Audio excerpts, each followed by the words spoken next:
kwamba they are satisfied with their lives. Hawa ni watu ambao kila wakati wako so you have to learn. What do you learn? You learn what you need to know to live well in this world and to grow to become well hereafter. Kwamba unasoma ili kusudi maisha yako hapa duniani yawe mazuri, maisha yako kesho akhera yawe mazuri. That's why Professor Akas defines learning as a process of acquiring knowledge, positive attitudes and skills so that you can survive and live well in this world and then live well in the hereafter. So life by definition is a process which requires one, learning. Two, it requires also insights. But it's not how you look from outside, it is how you feel from inside. Kwa sababu it is the inside that drives the outside. Sasa ukitengeneza fikra zako kwa usomi, alafu ukatengeneza hisia zako kwa uchaguzi, basi kiwiliwili chako kinakuwa rahisi kutekeleza majukumu yako na yale mambo ambayo yanafurahisha Allah subhanahu wa ta'ala. Mwenyezi Mungu atujalie ndio miongoni mwa wale wanaowapenda, na atujalie tupendwe na wale wanaompenda, na atujalie tuwe kila siku tutafanya vitendo ambavyo vitampendeza, because that's the whole essence of living. Living by definition again is struggle to make sure you are satisfying Allah subhanahu wa ta'ala in whatever that you're doing. And your manner, people who define success from spiritual perspective wanasema success is a process of struggling to make sure you do what pleases Allah subhanahu wa ta'ala. The results, that's not your business, because the results zinatokamana na judgment ya Mwenyezi Mungu subhanahu wa ta'ala. But the struggle of doing good, that is what makes life great. That every other thing you do, katika kila kitu unachokifanya katika maisha yako, una hisia kwamba unakifanya katika njia ya sawa, na unafanya katika kumridhisha Allah subhanahu wa ta'ala. Ndio maana mara nyingine pia wana define life kusema it is when you are able to do things that pleases Allah, and in return you also please yourself. And even when they are giving the meaning of success philosophically, wanasema it is the level you reach that makes you feel that your life was worthwhile. Yani umeishi maisha ambayo yana thamani, kwa sababu mwanadamu hawezi kuwa na furaha, hawezi kuwa katika ukamilifu kama anajihisi yeye hana thamani. Lazima kuna ile tofauti baina ya mwanadamu na mnyama. Na tofauti ya mwanadamu na mnyama ni kwamba mnyama is biological, lakini wewe na mimi kama binadamu we are spiritual. Therefore, if we increase in our spirituality, we become more better katika maisha yetu, we become more satisfied katika maisha yetu. Ndio pale furaha inakuja katika hali ya rahisi na maisha yako yanakuwa mazuri, kwa sababu kile unachokifanya unaona kwamba ni kitu ambacho kinamridhisha Allah subhanahu wa ta'ala, na hivyo hivyo kinakuridhisha wewe katika maisha yako. Kwa sababu moyo usipokuwa na ile hisia za kwamba unaishi vizuri, basi mara nyingi maisha yako pia inakuwa katika hatari. Life is about you focusing on what you want, kwa sababu life offers you so many things. Katika maisha kuna temptations nyingi sana, katika maisha kuna opportunities nyingi sana, and by stand you see and get what you focus on with your life every time. Kwamba yale ambayo unayapa kipaumbele katika maisha yako, yale ambayo unayaangalia katika maisha yako, yale ambayo unayafanya katika maisha yako, yale ambayo unayaweka katika moyo wako katika maisha yako, ndio mambo ambayo mwisho huwa yanajitokeza kujenga maisha yako. Inakuwa kama building blocks of your life. Kwa hivyo kama zile blocks zako za kujenga maisha yako ni blocks thabiti imara, basi maisha yako yanakuwa imara. Lakini kama zile blocks zako za kujenga maisha yako ni blocks ambazo ni dhaifu, basi maisha yako yanakuwa dhaifu. Ikiwa yale mawe unayotumia kujenga kuta za maisha yako ni mawe ya marumaru yenye thamani, basi maisha yako yanakuwa pia yenye thamani. Lakini kama mawe yako unayotumia katika kujenga maisha yako ni mawe yaliyodumu, basi maisha yako pia inakuwa duni. Kwa hivyo what you focus on katika maisha is what you get. Therefore you have to make sure una focus juu ya yale mambo ambayo yatakujenga uwe katika mustawa wa juu katika maisha. Life is about always empowering, engaging and encountering, ili kusudi kwa sababu yale mazito katika maisha yakufika. Na tupende tusipende, mazito lazima yatakufika katika maisha yako. That is a fact ya maisha. Hauwezi kukimbia mazito katika maisha yako. Ni kama kusema katika maisha lazima utakuwa disappointed. Binadamu lazima tukudisappoint. Kitu cha kufanya ni kuhakikisha yule anayekudisappoint ni mtu ambaye anastahili kudisappoint. Usiende ukaingiliana na watu wasiokuwa na msimamo, wasiokuwa na mitazamo, wasiokuwa na thamani juu ya maisha yao. Alafu kudisappoint ni kwamba umepata hasara mara mbili. Umekuwa disappointed na kisha umekuwa disappointed na mtu ambaye yuko kiwango duni kabisa ambacho hafai kuwa na uwezo wa kudisappoint wewe. Kwa hivyo maisha yatakuletea disappointment. Lakini tizama zile disappointment za maisha zinatoka kwa nani? Zinatoka wapi? Zitakupa ipi? Itakujengea vipi thamani yako ya kimaisha? Kwa hivyo meaning of life ukisummarize, unaona kwamba ni ile fursa unayojipa wewe mwenyewe katika huu ulimwengu kujenga fursa utakayoipata kesho akhera, ili kuwe na continuity hasana in this world and hasana in the hereafter. Ndio maana Allah subhanahu wa ta'ala anasema kwa uzito sana katika sura al-Baqara, anasema Allah na dua ambayo ni muhimu sana iliyopendwa na Mtume Muhammad sallallahu alaihi wasallam na watu wote ambao wanapenda Mtume Muhammad sallallahu alaihi wasallam na Mungu Mwenyezi Mungu subhanahu wa ta'ala, Allahumma atina fid dunya hasanatan wa fil akhirati hasanatan wa qina adhaban nar. Kwa Mwenyezi Mungu nijalie niwe na mazuri katika ulimwengu na uishi wa dunia, na niwe mazuri kesho akhira. Kwa hivyo balancing dunia na akhira inakupa maisha ambayo ni bora na maisha yenye furaha na maisha ambayo siku ikifika, kwa sababu hiyo ni lazima, ni ndio hakika ya maisha yetu kwamba siku moja kullu nafsi dha'iqatul maut, sote tutakufa. Lakini it's so beautiful kwamba ulipokuja katika huu ulimwengu umekuja unalia na watu wote wanacheka kwa sababu wamepata mgeni, na ukiondoka takikana uondoke, kila mtu analia, mgeni wenda zake, lakini wewe una furaha kwamba unaenda mahali ambapo unastahili kwenda. Kwa hivyo ndugu zangu, what are the strategies ya kuwa na maisha ambayo ni mazuri? Strategy ya kwanza ya kuwa na maisha ambayo beautiful, yani maisha yenye kuridhisha, maisha yaliyokamilika, ni kuhakikisha una avoid negativity. Yani wewe uwe mtu ambaye kufikirii sana mambo ambayo yanakurudisha nyuma, kwa sababu nyuma hatuna control nayo tena. Nyuma ishapita, iko nyuma.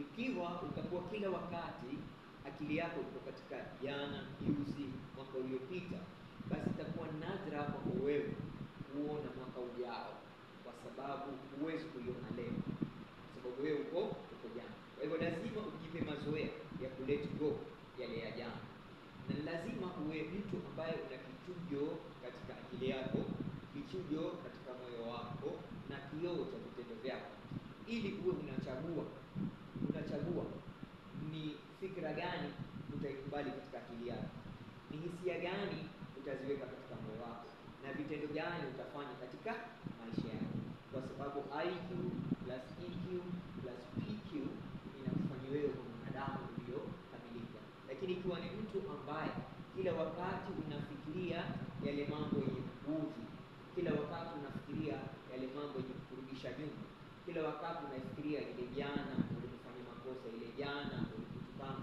ile jana ulipodharauliwa, ile jana ulipokataliwa, basi utakuwa ni mtu ambao maisha yako hayana furaha, kwa sababu utakuwa umekiacha kidonda wazi ambacho kinaingia infection kila siku. Lakini ni muhimu kukifunika kile kidonda kupitia dawa ili kipoe, ile kidonda cha jana na juzi kipoe, ili kusudi uanze ukurasa mpya wa maisha, uwe kila siku unakuwa mtu unayetosheka na lile unalolifanya leo, ili kesho iwe nzuri kuliko jana. Hatua ya pili muhimu sana ni kwamba hakuna idhilali kubwa sana kama idhilali ya kujidharau wewe mwenyewe, kwa sababu wewe ukiwa ni mtu unayejidharau, kwamba unajiona hauko sawa na wengine bora kuliko wewe, wengine wamesoma kuliko wewe, wengine wana pesa kuliko wewe, hii ni very bad sin, ndugu zangu.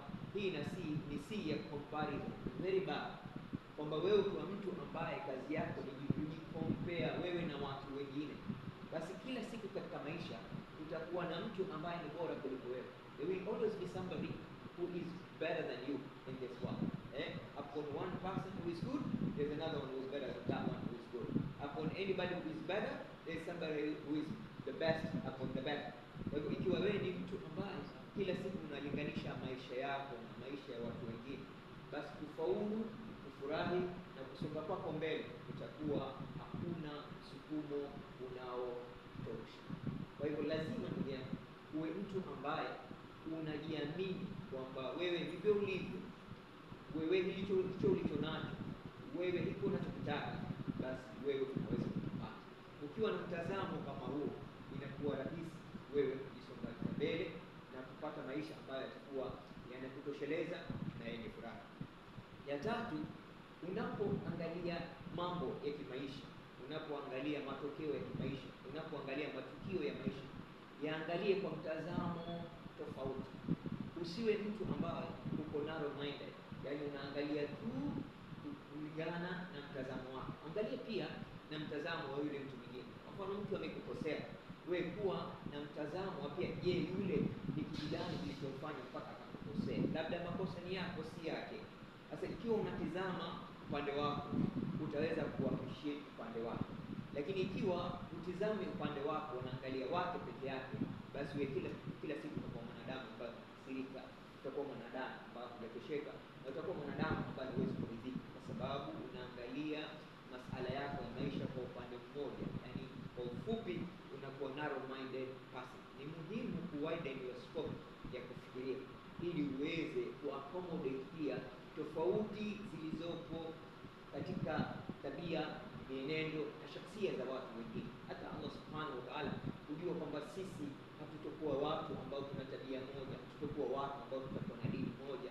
Ameleta sura kamili. Sema kul ya ayyuhal kafirun la a'budu ma ta'budun wa la antum a'buduna ma a'budu lakum dinukum waliya din. You have your own way of life and me I have my own way of life. Hakuna comparison. Lakini ikiwa ni mtu ambaye uko busy kujicompare na watu wengine, basi kila siku utakuwa katika hasara, kwa sababu hautafurahia maisha yako. Ukinunua gari, kuna mwingine kanunua gari kubwa kuliko wewe. Ukijenga nyumba, kuna mwingine amejenga nyumba kubwa kuliko wewe. Ukienda safari, kuna mwingine ameenda mbali kuliko wewe. Sasa kila siku utakuwa hauna utoshelezeki katika moyo wako, katika nafsi yako, kwa sababu unalinganisha maisha yako na maisha ya watu wengine. Na hii ni hatari inawapata watu wengi sana. People are very sad today kwa sababu wanaona wengine, kwa mfano katika social media, wanafanya mambo makubwa kuliko wao, kwa hivyo wanajihisi kwamba wao ni wanyonge. Na mara nyingine watu they are so good in living fake life, na pengine kule si kweli kule wanavyoishi wao, ile tu ni kujifanya tu, lakini katika maisha ya kweli pengine hawaishi vile wanavyojionyesha katika media. Lakini wewe unahuzunika, unaona watu katika social media wanakula vyakula vizuri, wanatembea ulimwengu mzima, wanapeleka magari mazuri, alafu unaingia na huzuni na jilaumu wewe, unamlaumu Mungu kwa sababu hakukupa yale aliyowapa wale wengine, na mwisho unakuwa mtu ambaye una huzuni. Kuna kitu kibaya kinachochafua moyo wa mwanadamu, kinachochukua nguvu za mwanadamu, kinachochukua maono ya mwanadamu, kama mwanadamu kukubali moyo wake kila wakati kuwa na huzuni. Hii ni sumu ambayo unakuwa polepole, unakuwa ni mtu ambaye ni mnyonge kila wakati, kwa sababu unajihisi wewe hauko sawa na watu wengine. Ndugu zangu, ya nne ni kuhakikisha kwamba hata hali iwe ngumu vipi katika maisha, kwa sababu maisha ni magumu. Hakuna aliyesema maisha yatakuwa ni rahisi, na kila tunapopitia katika yale maisha magumu ndio tunakuwa watu bora zaidi. Na ndio maana wale watu walio bora kati yetu, yani mitume wote, walipitia maisha magumu sana, ndio maana wakatukuzwa wakawa mitume. Angalia historia ya kila mtume, angalia historia ya kila mtu mwema, utaona kwamba maisha yao yalikuwa na mitihani mikubwa, na ni ile mitihani mikubwa walioweza kusubiri nayo ndio ikawapa daraja ya kuwa watu bora kuliko watu wengine. Na wewe Mwenyezi Mungu Subhanahu wa Ta'ala akikupitisha katika barabara yenye mabonde, yenye milima, yenye mawe, yenye miba, yenye vitu ambavyo ni vizito, basi ujue Mwenyezi Mungu anataka kukukuza, kufanya kitu tofauti. Kumbuka kwamba hata almasi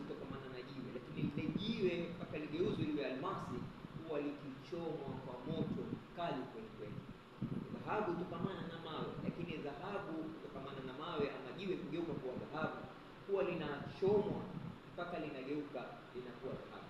Na wewe na mimi lazima tupate shida katika maisha, ndio maana tutakuwa watu bora kuliko watu wengine. Lakini wewe ukiwa na udhaifu kwamba ukipata shida kidogo unaanza kulalamika, yani unaingia katika hali ya self blame na kumlaumu Allah subhanahu wa ta'ala, basi you won't be able to live a beautiful life. You live a beautiful life kwanza haswa ukiona kwamba Mungu alikupa mtihani kwa na subra, alafu ukauvuka ule mtihani. It's so satisfying kwamba Allah subhanahu wa ta'ala alikupa mali kwa mfano, kisha akakupokonya kwa bankrupt, ukafanya bidii ukamwomba Allah subhanahu wa ta'ala, hali yako ikarudi tena, you feel happier kwamba mimi nimestruggle, nimevumilia, nimefanya shughuli. Unajua, everybody who is a hero is not born in a wealthy family. Kila anayekuwa mtu bora katika maisha si yule aliyezaliwa na mfalme, wala si yule aliyezaliwa na rais. Mtu anayekuwa bora ni yule mtu aliyezaliwa na mtu wa kawaida, lakini yeye mwenyewe akajikuza akawa rais, yeye mwenyewe akajikuza akawa alim, yeye mwenyewe akajikuza akawa mtu wa maana. Kwa hivyo kila ukifanya bidii kwa juhudi yako mwenyewe kujitengezea maisha yako, ndio maisha yanakuwa mazuri, matamu na yenye furaha. Bali na yule ambaye amezaliwa na akakuta kila kitu kiko nyumbani, hana hisia katika moyo wake kwamba hizi ni vyangu, nimefanyia kazi mimi, nimefanya bidii mimi, nimeteseka mimi, ile satisfaction inakuwa tofauti sana. Usiwe mwepesi wa kuvunjika moyo wakati mambo yamekuwa magumu. Mara nyingi pale mahali ambapo sasa kuna shida nyingi, hapo ndio mahali Mwenyezi Mungu analeta tawfik. Innamal usri yusra. Usiku unapokuwa mzito zaidi na giza linapokuwa jingi zaidi, ndio kupambauka kunapatikana. Bila ya giza hatuwezi kuthamini mwangaza. Mwangaza unathaminiwa kwa sababu kuna giza. Umaskini, utajiri unathaminiwa kwa sababu kuna umaskini. Afya inathaminiwa kwa sababu kuna magonjwa.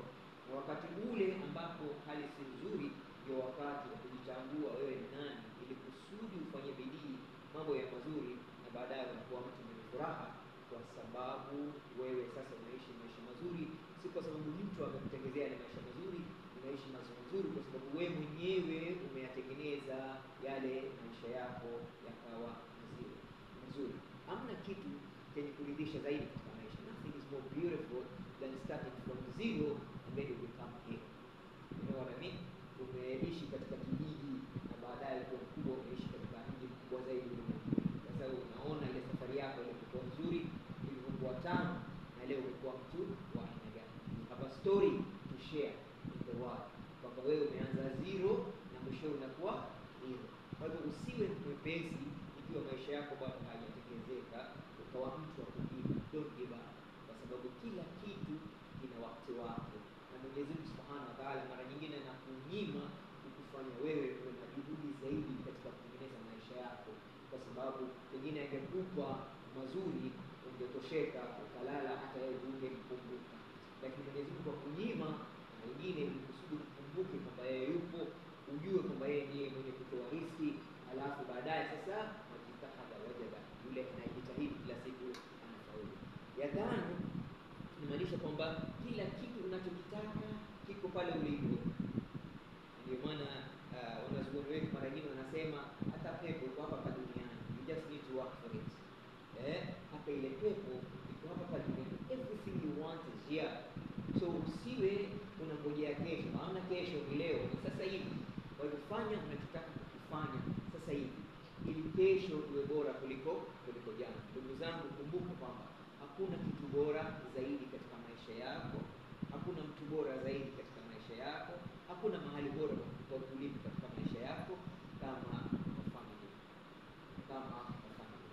Okay? Kwamba ile familia yako lazima uipe wakati unaotosha, kwa sababu kuna wengine ambao hawana zile family, wanajua uchungu wa kuwa kwenu katika ulimwengu. Kwa hivyo wewe kama umebarikiwa kuwa na familia, itizame ile familia yako vizuri, kwa sababu hapo ndio ile unconditional love inapatikana. Na alafu wale marafiki ambao wanajenga familia yako, keep them close, kwa sababu wao pia wanakupatia protection ya kujisikia kwamba wewe si mnyonge, hauko peke yako katika hii maisha. Kuna na hii naitumia kila wakati, kuna vitamin inaitwa vitamin G. Kama unataka kuwa na nguvu, kama unataka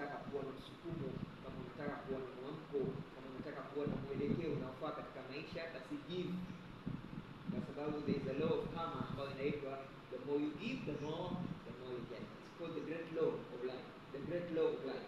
Yani kama unataka kupata ziada basi kuwa mwenye kutoa ziada na ziada. The more you give the more you get. I love that. The more you give the more you get.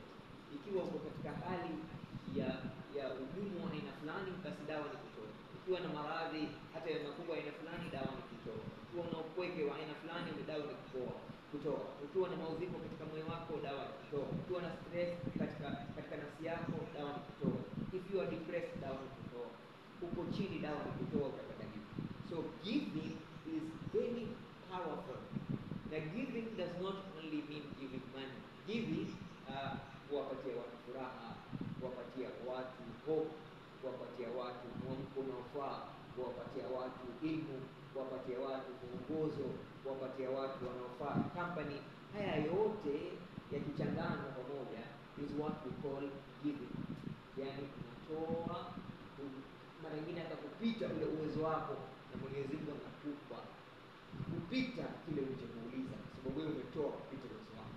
Sasa kama uko katika any psychological situation, kama uko katika any sociological isolation, jaribu hii fikra ya kwamba wewe una ada ya kutoa, hata kama ni kitu kidogo, lakini wewe kila siku. Kumbuka the major seed of 21st century, the seed of consistency is not how big you give, is how often do you give. No matter hata kama ni kitu kidogo, lakini how often do you give. Unakitoa kwa muda gani? Yani kutoa. Ingine wanasema kila siku don't give up your dream, kwa sababu hiyo ndio right unayoitumia ili kujua kwa nini unaishi, kwa sababu the meaning of living is living a meaningful life. The purpose of living is living purposeful life. There must be a reason why you are living. Sasa ile dream ulionayo ndugu zangu, na hii inaeleweka vizuri zaidi unapoangalia story ama historia ya Nabii Yusuf alayhi salam.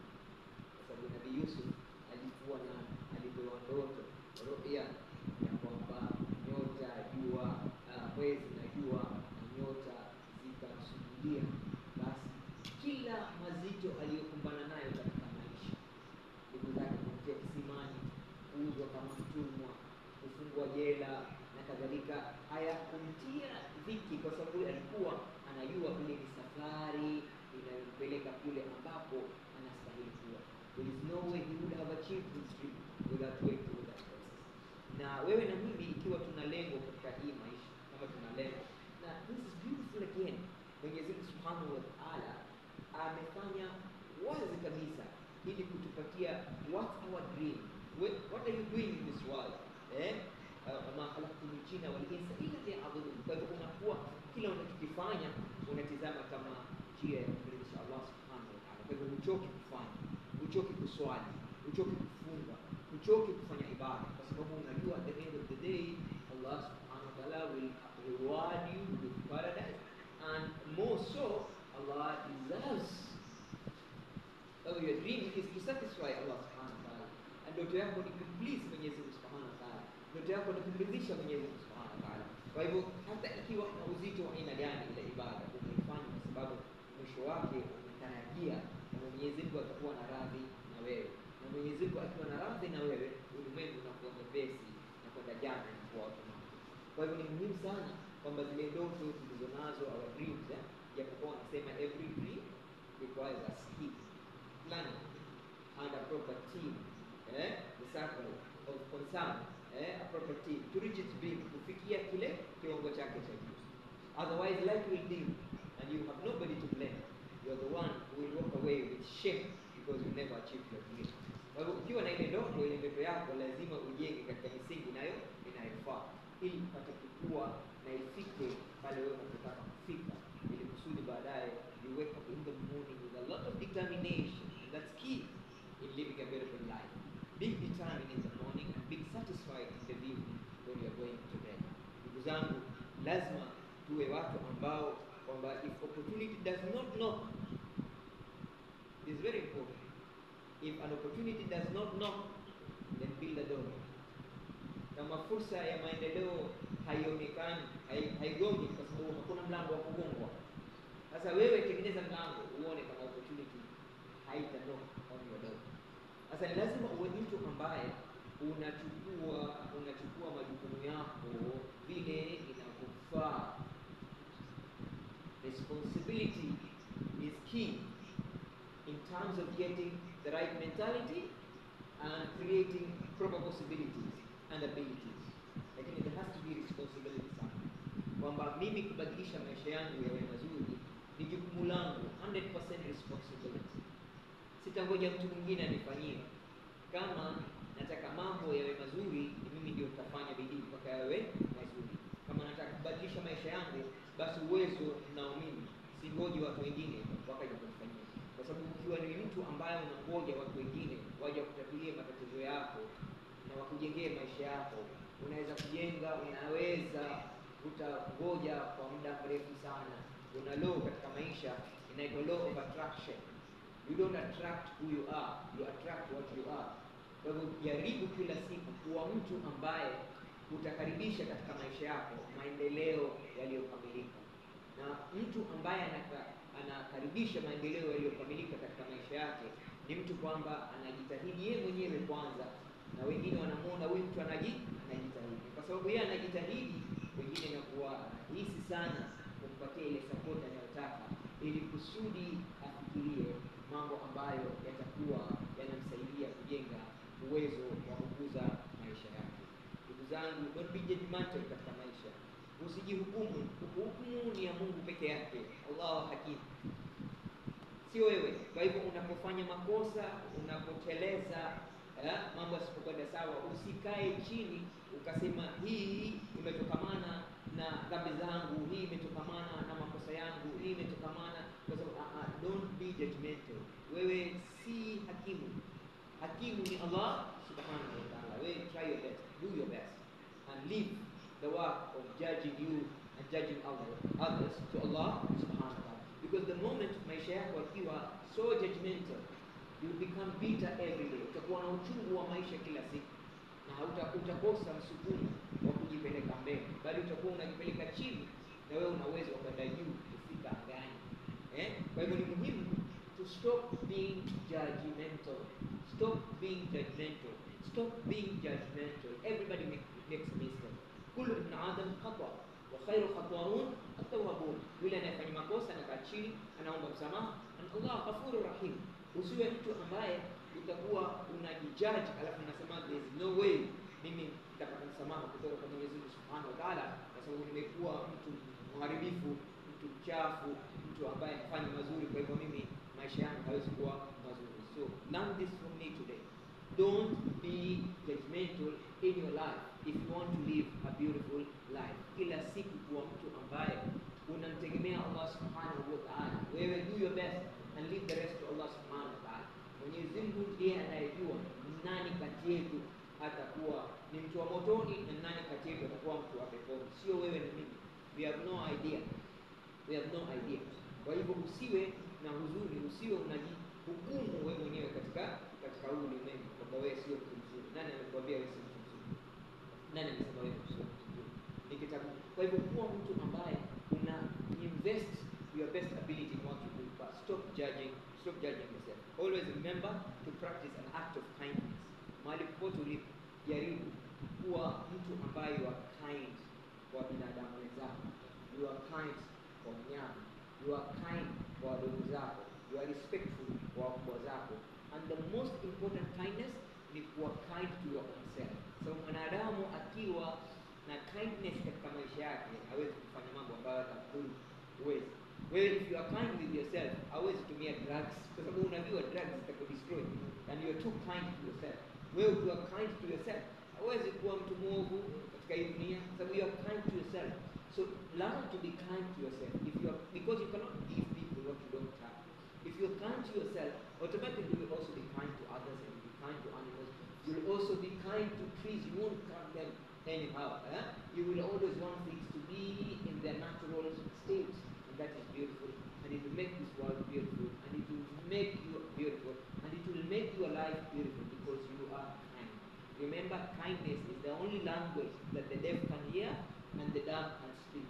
Kwa hivyo wewe ukiwa ni mtu ambaye una huruma nyingi, you are empathetical, yani you always feel for others, Mwenyezi Mungu pia atakuwa kila wakati anakuwa mwenye kukuzingatia katika shida zako, katika maumivu yako, katika kasoro zako, katika maendeleo yako. Kwa hivyo kuwa mtu ambaye una huruma na maisha yako, una huruma na maisha ya wengine, una huruma pia na maisha ya wanyama na miti na maumbile yote ya Allah subhanahu wa ta'ala, na baadaye utakuwa ni mtu ambaye una furaha na maisha yako ukimwona Mungu.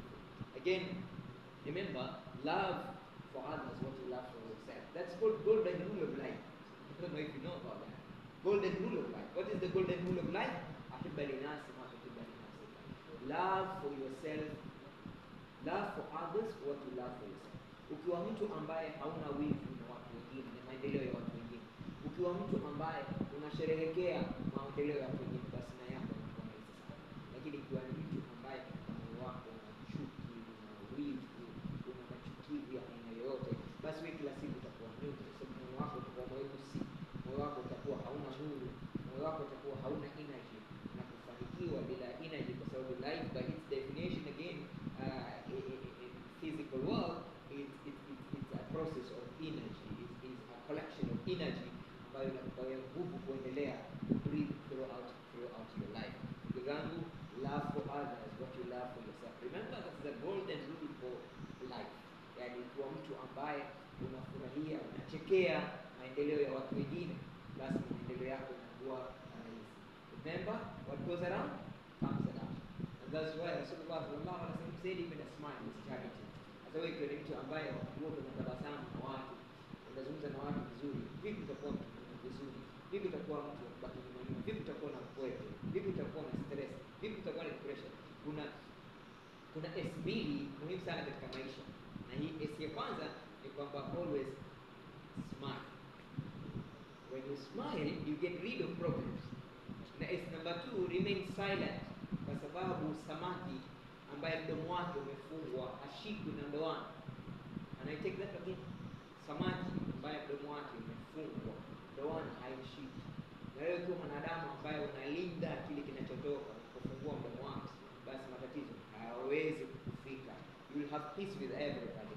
The biggest enemy, believe me, my brother and sister, for living a beautiful life, the greatest impediment, the greatest obstacle of living a beautiful life is our mouth. If we can control our mouth, we will be very beautiful. Maisha yetu itakuwa mazuri, kwa sababu hatutasema mambo yatakayotukasirisha, yatakayotutia dhiki. Hatutawaambia wengine mambo ambayo yatajenga chuki. Kila siku tutakuwa ni watu ambao we have our freedom. You are not afraid of anybody, you are not afraid of any situation, and you are free like a butterfly, enjoying the free atmosphere Allah subhanahu wa ta'ala has created you for you and me. Again, my dear brother and sister, remember, make it happen. Make it happen. Action speaks louder than words. Usiwe ni mwenye kufikiria tu kila wakati ama unahisi katika moyo wako. Kuwa mtu ambaye ni wa vitendo. Action. Mwenyezi Mungu kazifanya ibada zetu Waislamu to be full of action. Kwa sababu action is important. Swala, action. Hajj, action. Zakat, action. Saum, action. Everything action. Okay? Kwa hivyo kutoa action, giving is action. So at the end of the day, kama wewe ni mtu ambaye you take action, you see, taking action ni moja katika dawa za kuondoa huzuni, kuondoa masikitiko, kuondoa depression, stress. Ni kwamba wewe don't procrastinate, haucheleweshi ya kufanya leo, unayafanya leo kwa sababu huna hakika ya kesho. Mimi nawe hatujui kama kesho tutakuwa hapo ama hatutakuwa hapo. Kwa hivyo lile ambalo waweza kulifanya leo, ile swala ya tahajjud utakapoiswali, iswali leo usiku, iswali leo usiku. Ile juzu moja utakapoisoma ya Qur'ani, isome leo. Usiseme taanza kesho, kesho hujui. Just that element of taking an action in doing something good gives you the satisfaction kwamba wewe you are an action oriented person. Wewe si mtu mvivu wa kuchelewesha mazuri. Mazuri hayacheleweshi, kwa sababu ya jana hatuyabadilishi, hiyo ni historia imepita, na ya kesho hatuyajui. Lakini leo tukichukua action, basi mazuri yatapatikana kesho. Tutakuwa watu wenye furaha na maisha yetu yatakuwa very very beautiful. Ndugu zangu, learn to negotiate like a river. Life is about negotiation. Ulimwengu, maisha, dunia rangi wanasema ina rangi tofauti tofauti. Dunia bovu, mara inakuaje, unaanguka wewe mwenyewe. Dunia milima, mabonde. Sasa ukiwa unaweza kunegotiate, kama mfano wa mto, unapoanza na unapoanza utapita katika misitu, utapita katika milima, utapita katika mabonde. The river will never stop flowing mpaka ufike katika bahari. Lakini unapotoka unajua bahari gani inaelekea. Na mimi na wewe tukijua hii maisha tunayotaka ni maisha ya aina gani. Maisha, sisi binadamu, the good thing about us, Allah Subhanahu wa Ta'ala ametufanya tofauti kutoka na wanyama na miti na malaika, kwa sababu sisi we can choose. Malaika, they have no power to choose. Miti, they don't choose. Mwembe ni mwembe kila siku, chungwa ni chungwa kila siku, na ngamia ni ngamia kila siku, ng'ombe ni ng'ombe kila siku, mbuzi ni mbuzi kila siku. Lakini mimi na wewe, if you do more you become more, if you do more you become more katika maisha. Yani kukua kwetu hamna kiwango. Tunaweza kuwa tukafika daraja yoyote ambayo tunataka katika maisha yetu hapa duniani na kesho akhera. Kwa hivyo tumia fursa yako kujijenga, kujifunza, hata kama mazito yako mbele yako, hata kama magumu yako mbele yako, hata kama impossibilities are ahead of you. Learn to negotiate. Always go for what you want. Don't accept what life offers you. Don't accept what others are offering you, kwa sababu they cannot offer what you deserve. Go for what you deserve, and what you deserve is you are the best. Go for the best. Don't accept the least. You are not going to be the last. You must always be the first, because you are the best. Ukiwa na mentality kwamba mimi I am the best, khalifa, you're the best. Inni ja'ilun fil ardi khalifa. Mimi naomba mtu ambaye ataleta tofauti katika ulimwengu, mtu atakuwa bora katika ulimwengu, mtu atakubadilisha ulimwengu, mtu atakayefanya ulimwengu bora zaidi, mzuri zaidi kuliko vile alivyoukuta. We have that possibility, we have that ability. Okay, that means therefore learn to negotiate too. Tafuta njia ya kumanuva maisha yako mpaka ufikie lile lengo la don't stop until you become the best version of yourself. Don't stop until you become the person who was created to become in this world. And finally you become that particular person. Remember, always be an open mind, kwa sababu chupa iliyojaa maji huwezi kutia maji mengine. Ndoo iliyojaa maji huwezi kuingiza maji mengine.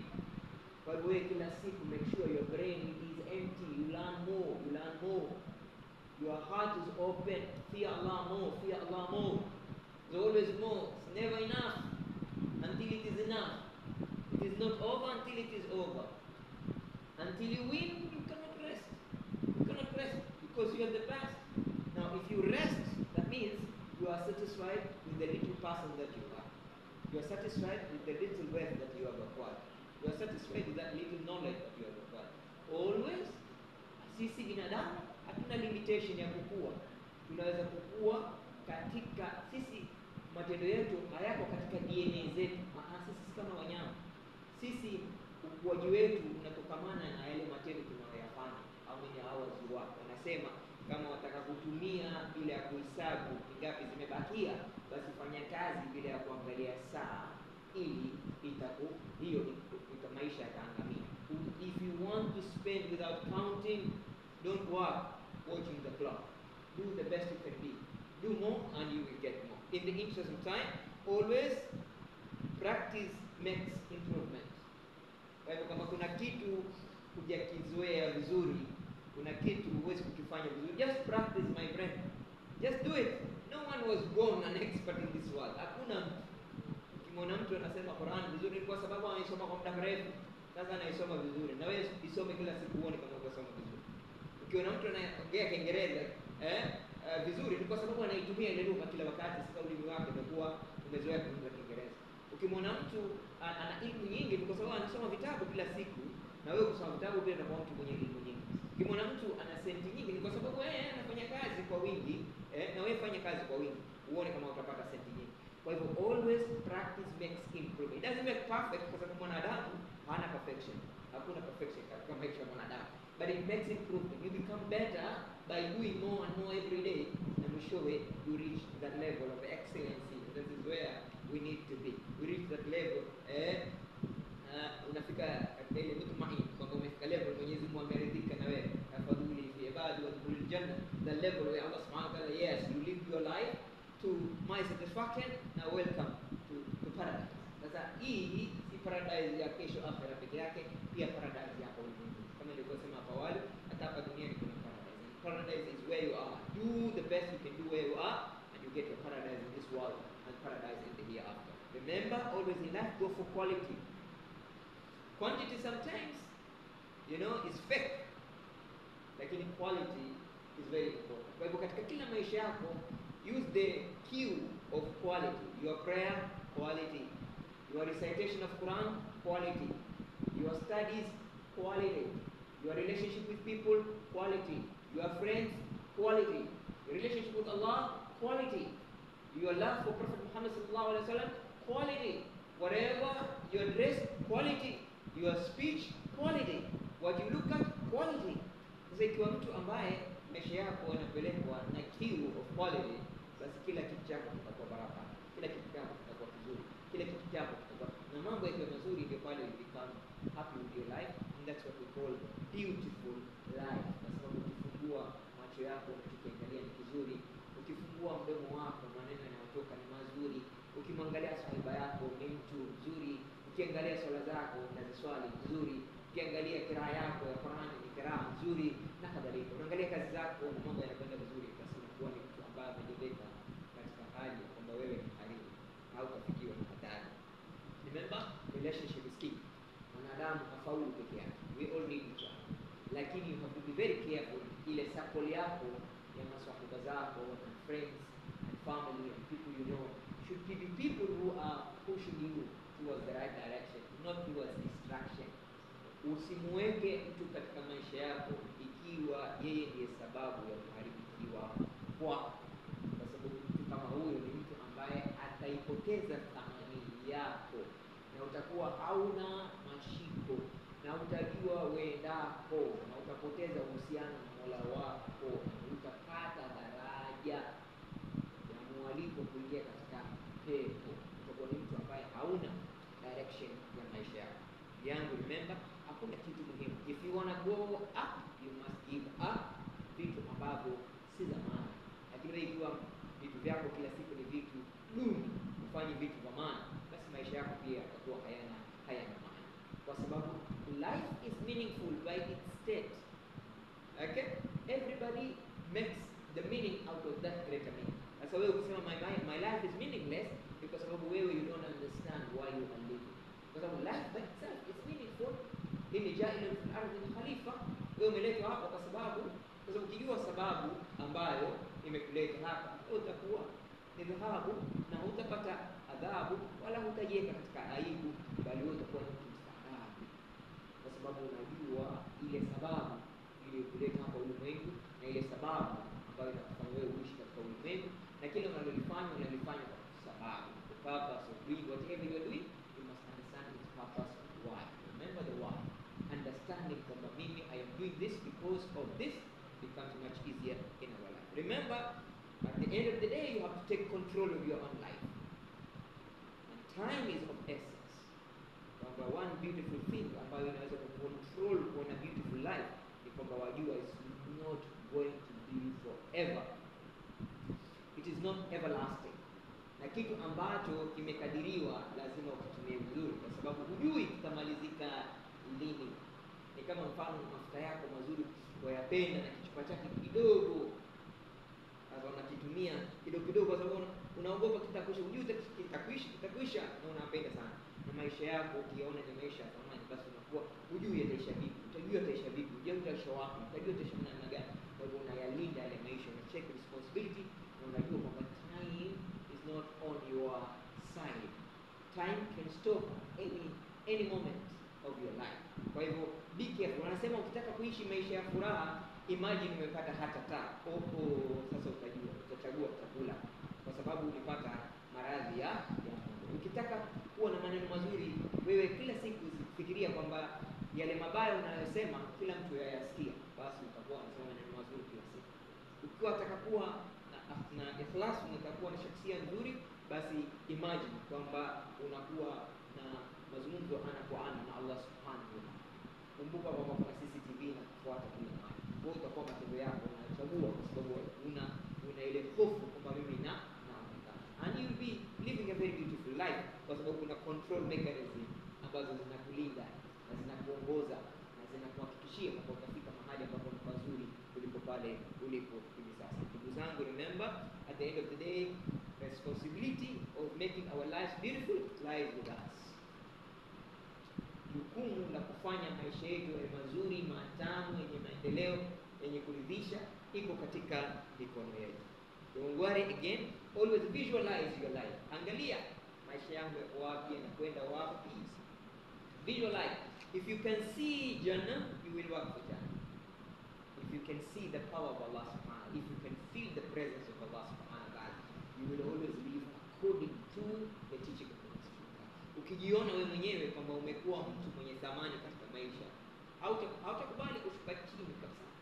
Kwa sababu unajiona kwamba wewe ni mtu mwenye thamani, unaheshimika, mtu ambaye una ustaarabu, unaingiliana na watu ambao wana ustaarabu, kadhalika utakuwa na uangalifu kwamba usije ukawa you don't fit in the circle ya wale watu ambao una karibu nao.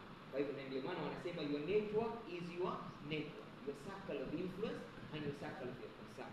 Always remember, hamna kitu utakacho kutafuta kama hujakiona hicho kitu. Kwa hivyo imagination is more important than inspiration and education.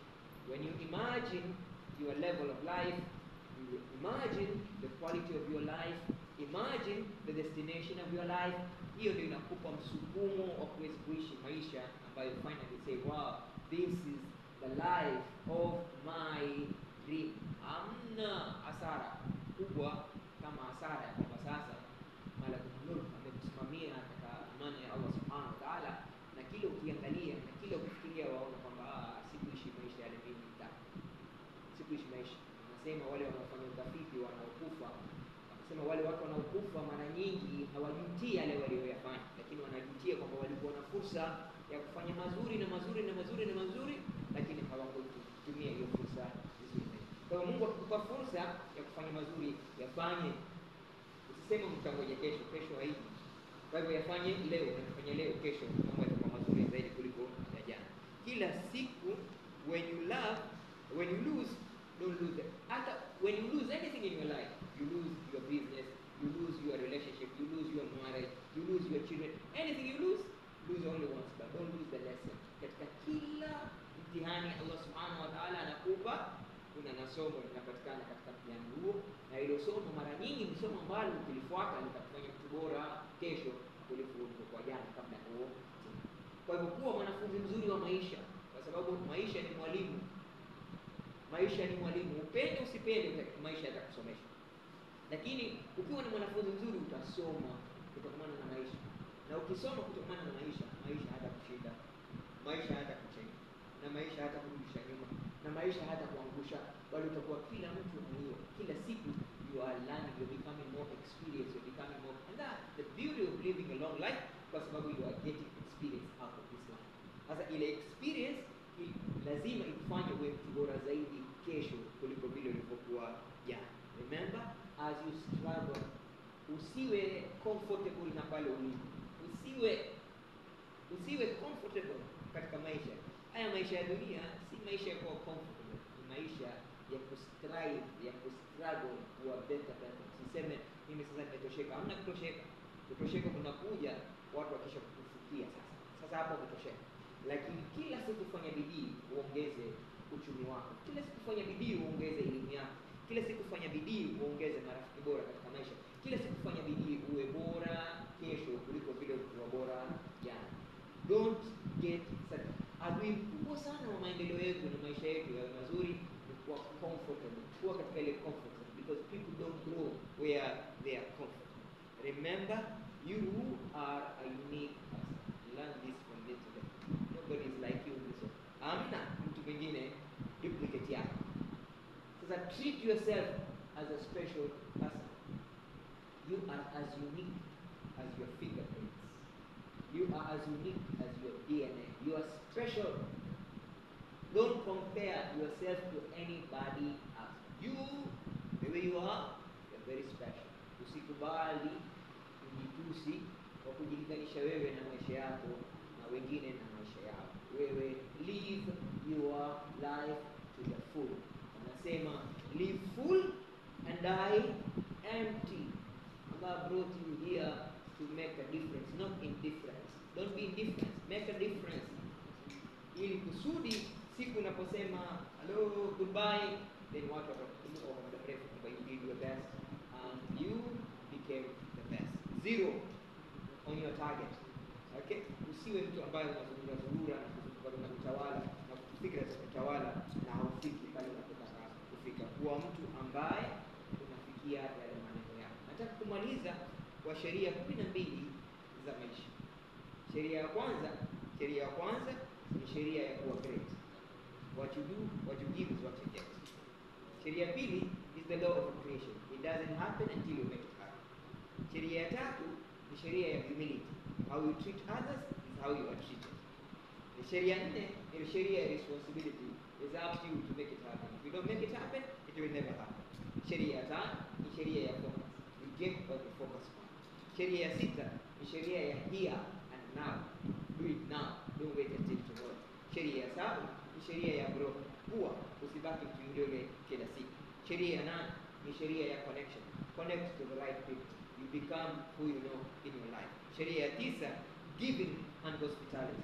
The way you treat others is that how you are also treated. And then sheria ya 10, change, because the world is changing, it's not static. So change with time, otherwise change will change you in a very difficult way and an impossible way.